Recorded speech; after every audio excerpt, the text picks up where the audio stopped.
warahmatullahi wabarakatuh. Halo semuanya, perkenalkan nama aku Lili Sulastri dari Universitas Muhammadiyah Cirebon, Prodi S1 PGSD.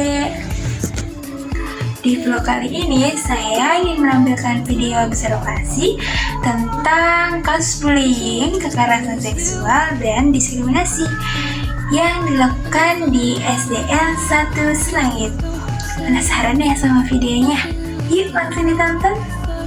Kasus bullying atau perundungan adalah tindakan penindasan atau kekerasan yang dilakukan secara sengaja dan berulang-ulang oleh seseorang atau sekelompok orang untuk menyakiti orang lain.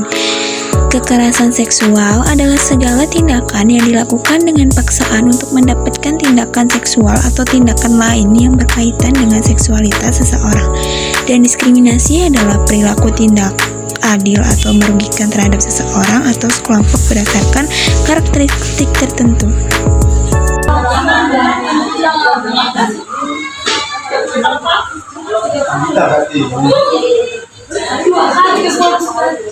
Setiap sekolah itu pasti ada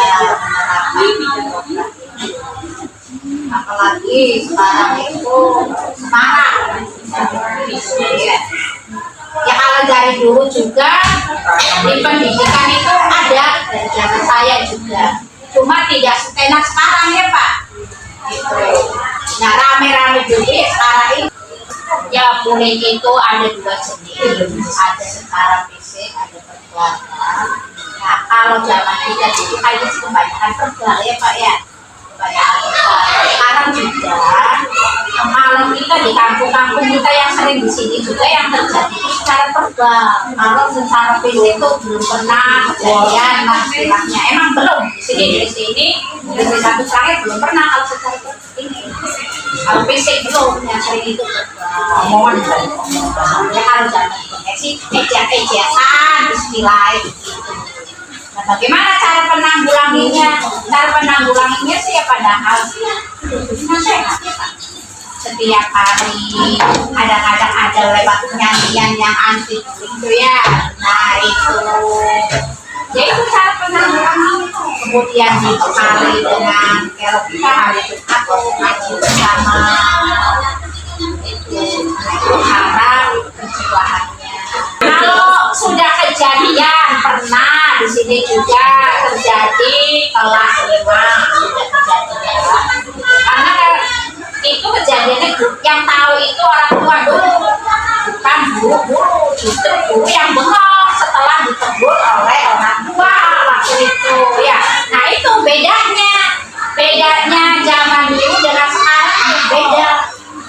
Kalau dulu apapun yang terjadi di sekolah bahkan lebih keras ya Pak, dulu guru-guru ya sering pakai penggaris apa tidak ada yang berani lapor ke orang tua dulu tuh. Jadi benar-benar orang tua itu memberikan sepenuhnya 100% tanggung jawab kepada orang itu benar.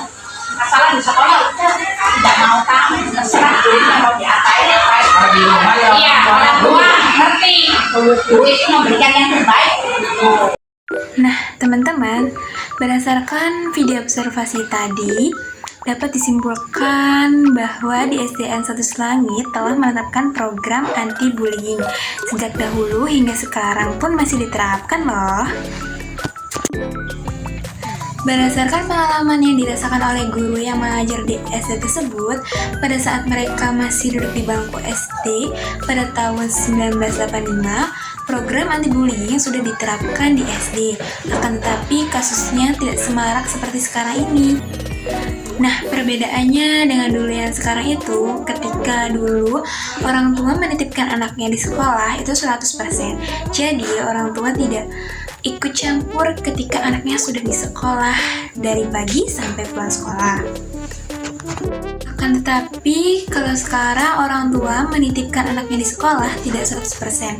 Masih ikut menunggunya di sekolah sampai jam pulang sekolah. Sehingga ketika ada kasus bullying, siswa langsung melapor ke orang tuanya, lalu orang tua melabrak gurunya, memarahi gurunya yang belum tentu siswa tersebut salah atau tidaknya. kasus bullying pada zaman dahulu itu kebanyakan verbal, contohnya mengejek, ejek nama orang tua, dan lain sebagainya.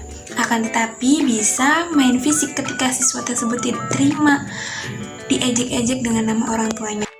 Nah, bagaimana sih solusinya agar tidak terjadi kasus seperti bullying, kekerasan seksual, dan diskriminasi? Jadi, teman-teman, saya akan memaparkan solusi pencegahan berdasarkan teori psikologi pendidikan, yaitu teori pembelajaran sosial atau social learning theory yang dikembangkan oleh Albert Bandura. Nah, Albert Bandura menekankan bahwa perilaku manusia banyak dipengaruhi oleh pengamatan, peniruan, interaksi dengan orang lain di lingkungan sosial. Adapun rekomendasi berdasarkan teori ini ialah yang pertama dari kasus bullying. Bullying bisa dicegah dengan melakukan modeling perilaku positif, penguatan sosial yang positif, interaksi berbasis kelompok, dan pendidikan dan kesadaran. Selanjutnya, kasus kekerasan seksual. Kasus kekerasan seksual bisa dicegah dengan pemodelan perilaku yang sehat, pendidikan seks yang komprehensif, dan menciptakan lingkungan yang mendukung. Kasus yang ketiga ada diskriminasi. Diskriminasi bisa dicegah dengan pemodelan toleransi dan inklusi, penguatan saling menghargai, pendidikan tentang keanekaragaman, dan pemberdayaan kelompok terpinggirkan. Oke guys, segitu aja vlognya. Jangan lupa like, comment, and subscribe. Bye bye.